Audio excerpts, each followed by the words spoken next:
What is process theology?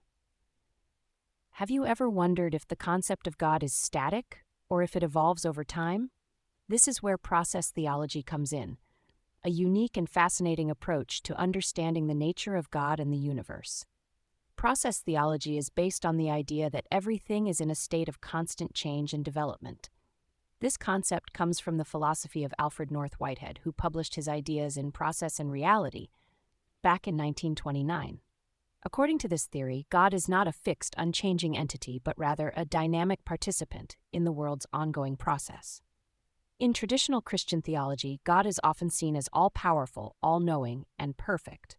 However, process theology challenges these views by suggesting that God's power is more persuasive than coercive. This means God influences the world through gentle guidance rather than force. One of the key ideas in process theology is that all things flow, and God is affected by and participates in this flow. This contrasts sharply with the traditional view of God as immutable and unaffected by human actions. Here, God is seen as connected to the physical world, not as a transcendent being separate from it. Process theology also addresses the issue of evil in the world. Since God's power is persuasive and not coercive, it explains why God cannot simply eliminate evil. Instead, God works within the limits of the creative process, influencing events without controlling them outright.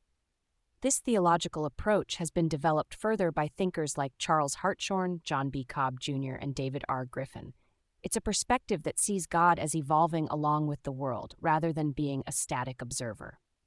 So, in essence, process theology offers a dynamic view of God and the universe, by one where change and interaction are at the heart of existence. It's a thought-provoking way to understand the relationship between God, the world, and us.